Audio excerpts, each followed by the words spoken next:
নমস্কাৰ শ্ৰদ্ধাৰ অসমবাসী ৰাইজ, মই আজি যাব লৈছোঁ ভাৰতৰ বিখ্যাত এজন বৈজ্ঞানিকৰ ঘৰত, ডক্টৰ APJ আব্দুল কালামৰ ঘৰলৈ। মই আহি পাইছোঁ দক্ষিণ ভাৰতৰ একেবাৰে ভাৰত মহাসাগৰৰ পাৰত মই থিয় হৈ আছোঁ ৰামেশ্বৰম।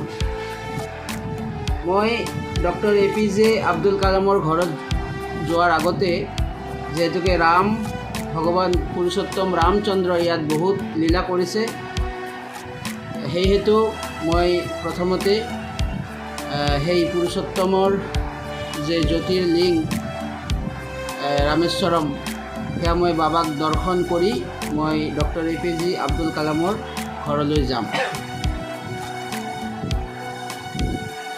এয়া দেখিছে আপোনালোকে ৰামেশ্বৰম মন্দিৰৰ গেট, ভিতৰত আছে মন্দিৰ। অসংখ্য মানুহৰ ভিৰ, ময়ো লাইনতে আছোঁ, কিন্তু ভিতৰত মোবাইল লৈ যাব নিদিয়ে। আপোনালোকে যদি কেতিয়াবা আহে, এই মন্দিৰৰ ভিতৰত 21টা কুণ্ড একেলগে পাব। 21টা কুণ্ডৰ পৰা পানী ছটিয়াই বাবাক দৰ্শন কৰিলে মহাপুণ্য লাভ হয়। এয়া মই বাবাক দৰ্শন কৰি গৈ আছোঁ, খোজকাঢ়িয়ে গৈ আছোঁ ডক্টৰ APJ আব্দুল কালামৰ ঘৰলৈ।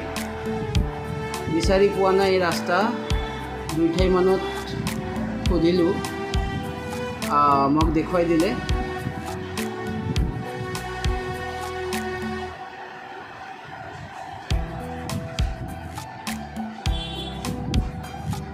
পাইছোঁ, ইয়াত লেখা আছে doctor APJ Abdul Kalam house. কাৰ চিন মাৰা আছে, ডক্টৰ APJ আব্দুল কালামৰ ফটো লগোৱা আছে। মই নিশ্চিতভাৱে গম পালোঁ যে এইফালে যাব লাগিব। এয়া গৈ আছোঁ, আৰু 2 খোজমান দিলেই কিজানি মই আব্দুল কালামৰ ঘৰ দেখা পাম। বহু আৱেগত ৰৈ আছোঁ, জীৱনৰ প্ৰথম বৈজ্ঞানিকৰ ঘৰত গৈ আছোঁ। পাইছোঁ, ইয়াত লিখা আছে, কি লেখা আছে,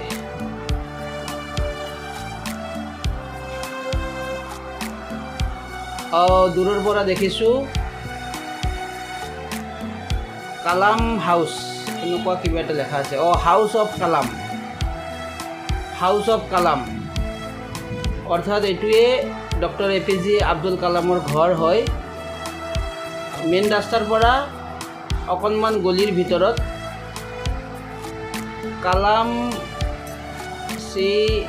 চেল মাৰ্কেট, ওপৰত এটা মাৰ্কেট আছে। এয়া ডক্টৰ APJ আব্দুল কালামৰ ঘৰ। চাওক, এইটো গেটখন বন্ধ আছে। মই গেটটোৰ ঠিক কাষেৰে এটি ৰাস্তা আছে ওপৰত যোৱা, মই ওপৰলৈ গৈ আছোঁ।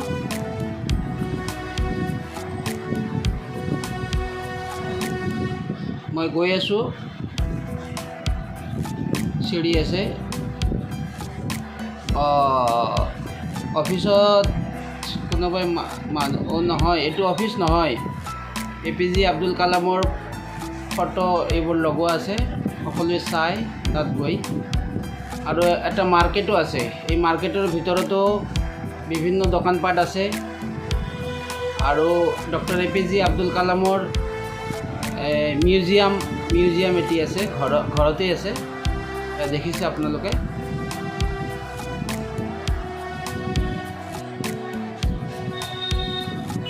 এইটো সৰুকৈ এটা মিউজিয়াম বনাই ৰাখিছে। মই ইয়াৰে পিছতে আপোনালোকক দেখুৱাম ডক্টৰ APJ আব্দুল কালামৰ সমাধিস্থল, আৰু তেওঁ যিবোৰ লীলা কৰিছিল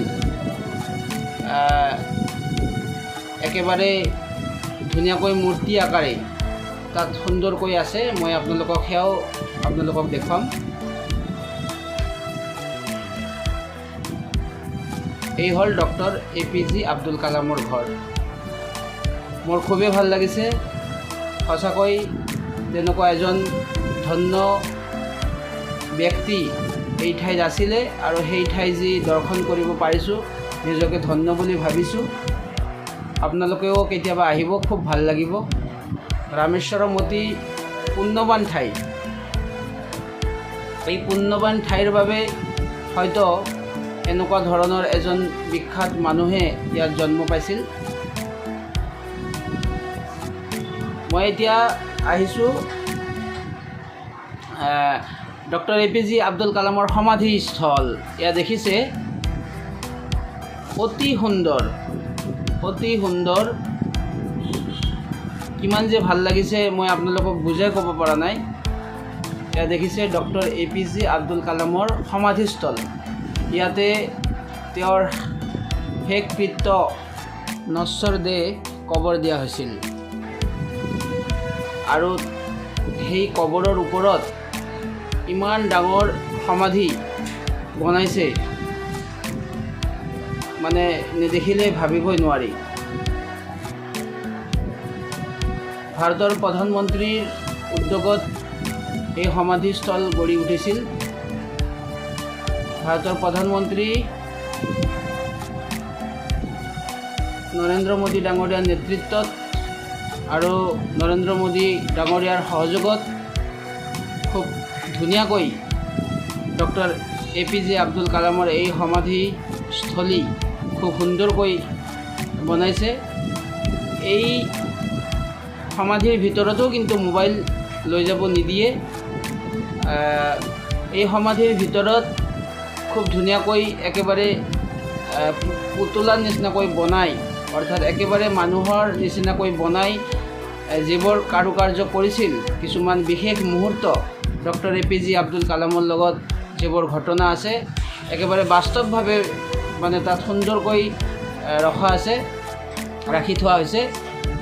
সঁচাকৈ মই ভাৰতবৰ্ষৰ বিভিন্ন মিউজিয়াম, বিভিন্ন ঠাইত গৈছোঁ, এনেকুৱা ভাল লগা এটা মানে মিউজিয়াম আচলতে মই কিন্তু দেখা নাই। মই ভাবোঁ ভাৰতবৰ্ষৰ যিমান বিশিষ্ট ব্যক্তি আছে সকলোৰে মিউজিয়ামবোৰ এনেকুৱাই হ'ব লাগে। মানুহে পঢ়িব নালাগে, ইয়াত আহিলে সহজতে বুজি পায় যে তেওঁৰ আচাৰ আচৰণ কেনেকুৱা আছিলে, তেওঁ কি ক'ব খুজিছিল। সঁচাকৈ মানুহৰ যে মনুষ্যত্ব আচলতে ইয়াত আহিলে মানে ঘূৰি পায় বুলি মোৰ এটা বোধ হৈছে। প্ৰকৃত মানুহে জীয়াই থকাৰ যি ইচ্ছা ইয়াত আহিলে বুজিব পৰা যায়। সঁচাকৈ কিমান যে ভাল লাগিছে, তেওঁৰ যে কিমান হাজাৰ হাজাৰ বাণী আছে, সেই বাণীবোৰ মানে শুনিলেও নিজকে পৰিৱৰ্তন কৰিব পৰা যায়। নিজকে পৰিৱৰ্তন কৰাৰ এটা ভিতৰৰ প্ৰৱণতা আহে যে আমি মানুহ হৈ কি কৰি আছোঁ, আচলতে কি কৰিব লাগে। মই এনেকৈ ইয়াত আহিছোঁ।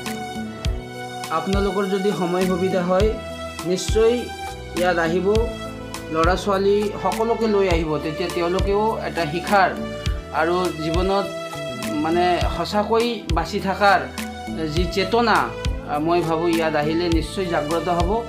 শ্ৰদ্ধাৰ অসমবাসী ৰাইজ, মই ভিডিঅ'টো আৰু দীঘলীয়া নকৰোঁ। মই ইয়াৰ পিছত আৰু 2-3টামান ভিডিঅ' বনাম, আপোনালোকে নিশ্চয় চাব। গতিকে সকলোৰে মংগল কামনা কৰিছোঁ ভগৱানৰ ওচৰত, আৰু আপোনালোকে ইয়াত আহিব বুলি আশা ৰাখিছোঁ। জয় আই অসম।